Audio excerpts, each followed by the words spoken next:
हमारे साथ साहिल भी इस वक्त मुंबई से जुड़ चुके हैं। साहिल, इसका असर जो वहां बैठक चल रहा है, एक बैठक ये दिल्ली में और जो बैठक दूसरी मुंबई में चल रही है, ये बैठक उस बैठक में कितना असर डाल सकती है?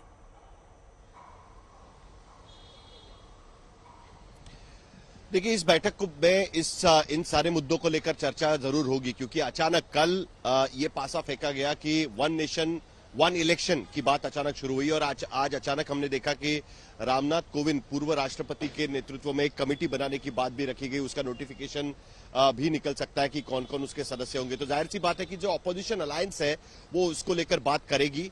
उसमें से कुछ अलायंस पार्टनर्स के रिएक्शंस पहले ही आ चुकी है। जैसे उन्होंने बात सुनी, उनका यह मानना है कि यह ध्यान भटकाने की बात है। प्रैक्टिकली अगर देखा जाए तो इस बार वन नेशन वन इलेक्शन थोड़ा सा डिस्टेंट ड्रीम की तरह नजर आता है, क्योंकि प्रैक्टिकलिटी में अगर देखें तो बहुत मुश्किल ये चीज फिलहाल नजर आती है। कई सारी चीजों का इसके बारे में बातचीत करनी पड़ेगी। अगर आप लोकसभा सेक्रेटरीट के वेबसाइट पर जाए तो वहां पर भी उस पर एक रिसर्च पेपर है, उसमें क्या दिक्कतें हैं, किस वजह से उसमें दिक्कतें हो सकती है, वो भी वहां पर लिखा गया। उसका भी जिक्र कुछ पार्टी के नेता यहां पर कर रहे थे। लेकिन चूंकि आज की ये जो मीटिंग है वहां पर सबसे बड़ा एजेंडा यह रहेगा कि एक कोऑर्डिनेशन कमेटी बने।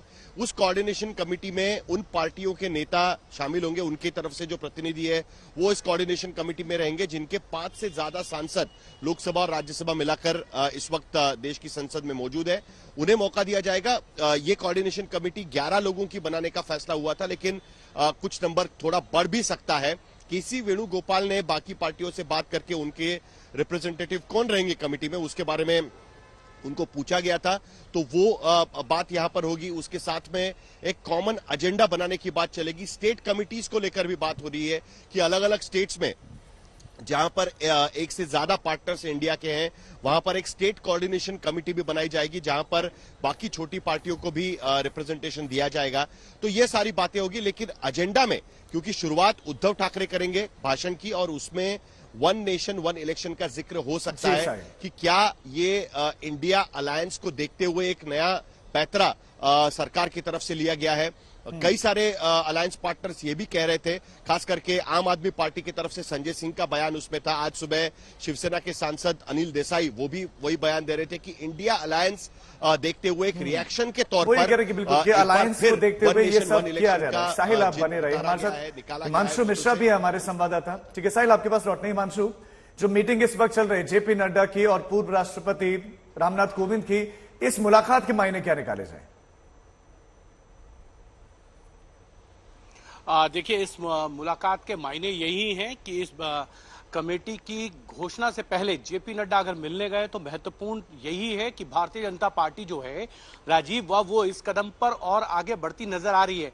और मैं ये मानकर चलता हूं कि जो 5 राज्यों के चुनाव होने हैं इस साल के अंत में, जिसका नोटिफिकेशन जो है अक्टूबर के फर्स्ट वीक तक आ जाना चाहिए, वो पार्लियामेंट के जो विशेष सत्र है उससे पहले ये रिपोर्ट आए और उस रिपोर्ट के अंदर ये रिकमेंडेशन किया जाए कि देश के अंदर वन नेशन वन इलेक्शन पर ही आगे चुनाव होने चाहिए। लेकिन इसके कुछ विशेषताएं भी हैं तो कुछ खामियां भी रहेंगी, जिसको लेकर अपोजिशन पार्टीज पहले ही अपना विरोध दर्ज करा चुकी हैं, चुनाव आयोग में भी दर्ज करा चुकी हैं।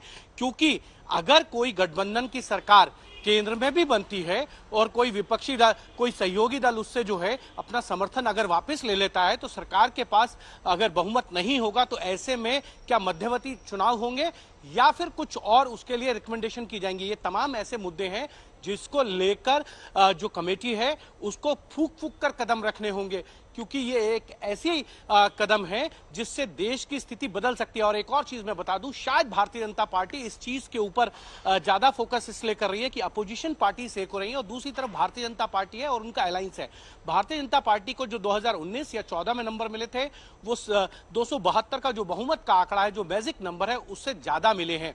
तो ऐसे में भारतीय जनता पार्टी ये जरूर दिखाना चाहेगी कि स्टेबल सरकार जो है वो बीजेपी दे सकती है। अपोजिशन पार्टी जो गठबंधन कर रही है, गठबंधन जो है कब तक सरकार चलाएगा। गठबंधन के हमने इससे पहले भी कई उदाहरण देखे हैं, चाहे वो 1996 में गठबंधन की सरकार देवेगौड़ा के नेतृत्व में बनी हो, या उसके बाद कांग्रेस ने समर्थन वापस ले लिया, फिर आई.के. गुजराल को प्रधानमंत्री बनाया, चंद्रशेखर से कांग्रेस ने 4 महीने सरकार चलाने के बाद समर्थन वापस ले लिया था, और वीपी सिंह के साथ भारतीय जनता पार्टी ने सरकार बनाई रही, लेकिन राम मुद्दे के इश्यूज को लेकर भारतीय जनता पार्टी ने जो है वो समर्थन वापस ले लिया था। तो वीपी सिंह की सरकार गिनी, जनता पार्टी के साथ सभी अपोजिशन पार्टी से एक साथ हुई, लेकिन भारतीय जनता पार्टी जब उससे बाहर गई तो सरकार को गिरना पड़ गया। तो ऐसे में इसको लेकर क्या सरकार जो कमेटी है उसकी क्या रिकमेंडेशन होगी, क्या ऐसे में मध्यवर्ती चुनाव होंगे, चाहे वो राज्यों में गठबंधन की सरकारें हो या केंद्र में गठबंधन की सरकार बने, ऐसा देखना जरूर है कि इसका क्या रास्ता निकाला जाता है। क्योंकि कॉन्स्टिट्यूशन तो तब भी खड़ा होगा। देखिए, एक बड़ी इंटरेस्टिंग बात अपोजिशन लीडर्स, जब हम लोग ने कल भी बात की और आज सुबह भी दोबारा हमने उनसे बात की, तो उनका ये कहना था कि एग्जैक्टली सरकार क्या करना चाहती है, क्या ये मध्यावधि चुनाव होने की तैयारी के रूप में देखा जाएगा, क्योंकि अगर नवंबर में बाकी राज्यों के साथ में चुनाव होंगे तो 2-3 महीने का ही समय बचा है। बीजेपी की तैयारी पहले से चल रही है, लेकिन इंडिया अलायंस पार्टनर्स अभी भी पूरी तरीके से तैयार नहीं है, उनकी स्ट्रैटेजी प्लानिंग और बाकी सारी चीजें बाकी है।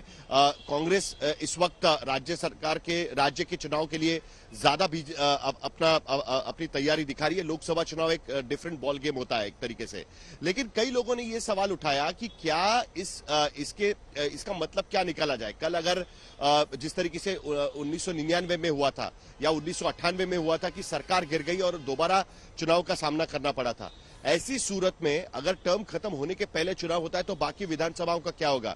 क्या उस वक्त लोकसभा का कार्यकाल बढ़ा के रखा जाएगा? क्या विधानसभाओं को पहले भंग कर दिया जाएगा? तो ये कई सारी चीजें इसमें इन्वॉल्व है, इसके लिए इम्प्रैक्टिकल सॉल्यूशन है। इस तरीके की बात अपोजिशन पार्टीज ले रही है। आज की प्रेस कॉन्फ्रेंस में इसको लेकर कई सवाल उठाए जाएंगे और उसकी तैयारी भी कहीं ना कहीं अंदर चल रही है कि क्या इसका जवाब देना है। एक यूनिजन में इसका एक जवाब देना चाहिए, जवाब भी तैयार किया जाएगा। मौसमी भी हमारे साथ लगातार बने हुए हैं। मौसमी, चुनौती होगी क्योंकि असंवैधानिक तो नहीं है, क्योंकि पहले भी 1 नेशन 1 इलेक्शन रहे इस देश में, बाद में भले ही नहीं हुए, लेकिन विपक्ष किन किन पॉइंट्स को उठा सकता है कि आज के समय में ये क्यों प्रासंगिक नहीं है या फिर ये क्यों नहीं होना चाहिए? जी बिल्कुल, देखिए विपक्ष का ये कहना है कि ये 1 नेशन 1 इलेक्शन जो है जनता पर थोपा ना जाए, और कहीं ना कहीं लगातार जिस तरह से आप देखिए संजय राउत ये कह रहे थे कि तीसरी बैठक हुई तो 200 रुपए सिलेंडर के रेट कम कर दिए गए, अब चौथी बैठक होगी तो सिलेंडर फ्री कर दिया जाएगा। तो इंडिया मेंबर्स को ये एक नया मौका मिलेगा ये कहने का कि लगातार प्रधानमंत्री नरेंद्र मोदी और मोदी सरकार इतनी बुरी तरह से डरी हुई है कि अब 1 नेशन 1 इलेक्शन लेके चली आ रही है। तो कुल मिला के उनको ये लगता है कि कहीं ना कहीं बीजेपी सरकार, जो इंडिया का गठबंधन है, एक रायशुमारी शुरू हुई है, एक खाका तैयार हो रहा है, इस तरह से 1 नेशन 1 इलेक्शन लाकर उनको कम समय इंडिया मेंबर्स को कम समय मिलेगा।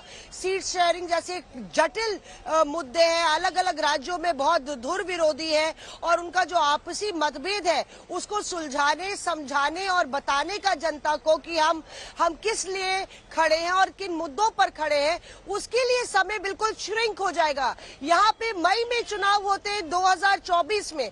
अब अगर उन चुनावों को आप बाकी राज्यों के चुनावों के साथ लोकसभा चुनाव भी जोड़ देते हैं तो ये एक तरीके से बीजेपी के लिए बम इसलिए भी है, बीजेपी के लिए बहुत अच्छी एक शॉट इन द आर्म इसलिए भी होगा क्योंकि पीएम का चेहरा होगा। पीएम के चेहरे में आप विधानसभा का वोट डालेंगे और लोकसभा का भी वोट डालेंगे। ये तस्वीरें भी देखिए सामने आ रही है मुंबई से, जहां पर ये बैठक चल रही है और यहाँ पर अखिलेश यादव, मल्लिकार्जुन खड़गे, सोनिया गांधी, उद्धव ठाकरे, ममता बनर्जी, तमाम चेहरे विपक्ष के जो नेता के हैं वो सब नजर आ रहे हैं। तो 2024 की लड़ाई जो है उसके लिए तैयारियां दोनों ही पार्टियां, चाहे इंडिया गठबंधन हो चाहे एनडीए गठबंधन हो, उनकी अपनी अपनी कोशिशें, अपने अपने प्रयास हो रहे हैं और इन प्रयासों में देखना होगा कि आखिरकार कौन आगे निकलता है, क्योंकि तैयारियां सबकी हैं, लेकिन यहां पर राजीव चुनौतियां भी सबके सामने उतनी ही बड़ी